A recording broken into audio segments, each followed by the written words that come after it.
ಲೆಬನನ್ನ ಪೂರ್ವ ಭಾಗದಲ್ಲಿರುವ ಬೇಕಾ ವ್ಯಾಲಿ ಪ್ರದೇಶದಲ್ಲಿ ಇತ್ತೀಚೆಗೆ ನಡೆದ ಇಸ್ರೇಲ್ ವಾಯುದಾಳಿ ಮಧ್ಯಪ್ರಾಚ್ಯದಲ್ಲಿ ಮತ್ತೊಮ್ಮೆ ಉದ್ವಿಗ್ನತೆಯನ್ನು ಹೆಚ್ಚಿಸಿದೆ. ಈ ದಾಳಿಯಲ್ಲಿ ಹೆಜಬೊಲ್ಲಾ ಸಂಘಟನೆಯ ಹಿರಿಯ ನಾಯಕನೊಬ್ಬ ಸೇರಿದಂತೆ ಒಟ್ಟು 10 ಮಂದಿ ಮೃತಪಟ್ಟಿದ್ದಾರೆ ಎಂದು ವರದಿಗಳು ತಿಳಿಸಿವೆ. ಈ ಘಟನೆಯ ನಂತರ ಲೆಬನಾನ್ ಹಾಗೂ ಇಸ್ರೇಲ್ ನಡುವಿನ ಸಂಬಂಧ ಮತ್ತಷ್ಟು ತೀವ್ರಗೊಂಡಿದೆ. ಮಾಹಿತಿಯ ಪ್ರಕಾರ ಇಸ್ರೇಲ್ ರಕ್ಷಣಾ ಪಡೆಗಳು ನಡೆಸಿದ ಈ ದಾಳಿ ನಿರ್ದಿಷ್ಟ ಗುರಿಯನ್ನು ಹೊಂದಿತ್ತು. ಹಿಜ್ಬುಲ್ಲಾಹ್ ಸಂಘಟನೆಯ ಕಮಾಂಡ್ ಕೇಂದ್ರ ಹಾಗೂ ಶಸ್ತ್ರ ಸಂಗ್ರಹಣೆ ನಡೆಸುತ್ತಿದ್ದ ಸ್ಥಳವನ್ನು ಗುರಿಯಾಗಿಸಿಕೊಂಡು ದಾಳಿ ನಡೆಸಲಾಗಿದೆ ಎಂದು ಇಸ್ರೇಲ್ ಅಧಿಕಾರಿಗಳು ತಿಳಿಸಿದ್ದಾರೆ.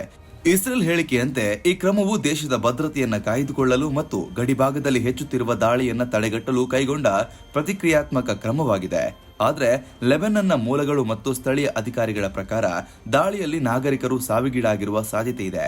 ದಾಳಿ ನಡೆದ ಪ್ರದೇಶದಲ್ಲಿ ಮನೆಗಳು ಮತ್ತು ಕೆಲವು ಕಟ್ಟಡಗಳು ಹಾನಿಗೀಡಾಗಿವೆ. ಗಾಯಾಳುಗಳನ್ನ ಸಮೀಪದ ಆಸ್ಪತ್ರೆಗೆ ಸಾಗಿಸಲಾಗಿದ್ದು ವೈದ್ಯಕೀಯ ತಂಡಗಳು ತುರ್ತು ಚಿಕಿತ್ಸೆ ನೀಡುತ್ತಿವೆ.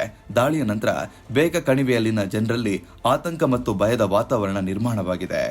ಹಿಜ್ಬುಲ್ಲಾಹ್ ಸಂಘಟನೆ ಈ ದಾಳಿಯನ್ನ ತೀವ್ರವಾಗಿ ಖಂಡಿಸಿದ್ದು ಇಸ್ರೇಲ್ ವಿರುದ್ಧ ಪ್ರತಿಕ್ರಿಯೆ ನೀಡುವ ಎಚ್ಚರಿಕೆಯನ್ನು ನೀಡಿದೆ. ಕಳೆದ ಕೆಲವು ತಿಂಗಳುಗಳಿಂದ ಇಸ್ರೇಲ್ ಮತ್ತು ಹಿಜ್ಬುಲ್ಲಾಹ್ ನಡುವಿನ ಉದ್ವಿಗ್ನತೆ ಹೆಚ್ಚುತ್ತಲೇ ಇದೆ. ಗಡಿಭಾಗದಲ್ಲಿ ಕ್ಷಿಪಣಿ ದಾಳಿ, ಡ್ರೋನ್ ದಾಳಿ ಮತ್ತು ಗುಂಡಿನ ಚಕಮಕಿ ನಡೆಯುತ್ತಿವೆ.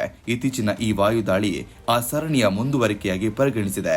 ವಿಶ್ಲೇಷಕರ ಅಭಿಪ್ರಾಯದಂತೆ ಈ ಘಟನೆ ಮಧ್ಯಪ್ರಾಚ್ಯದಲ್ಲಿ ಈಗಾಗಲೇ ಉದ್ವಿಗ್ನತೆಯನ್ನು ಹೆಚ್ಚಿಸಿದೆ. ಲೆಬನಾನ್ನ ರಾಜಕೀಯ ಪರಿಸ್ಥಿತಿ ಈಗಾಗಲೇ ಅಸ್ಥಿರವಾಗಿದ್ದು ಆರ್ಥಿಕ ಸಂಕಷ್ಟವೂ ಮುಂದುವರೆದಿದೆ.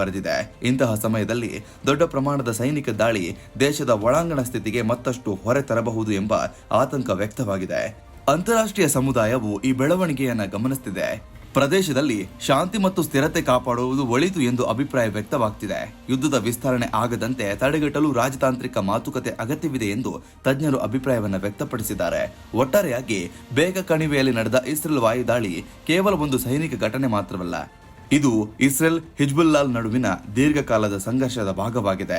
ಹಿರಿಯ ನಾಯಕರ ಸಾವಿನಿಂದ ಸಂಘಟನೆಯ ಒಳಚರಿತ್ರೆಯಲ್ಲಿ ಬದಲಾವಣೆ ಸಂಭವಿಸುವ ಸಾಧ್ಯತೆ ಇದ್ದು ಮುಂದಿನ ದಿನಗಳಲ್ಲಿ ಪರಿಸ್ಥಿತಿ ಯಾವ ದಿಕ್ಕಿಗೆ ಸಾಗುತ್ತದೆ ಎಂಬುದನ್ನು ಕಾದು ನೋಡಬೇಕಾಗಿದೆ.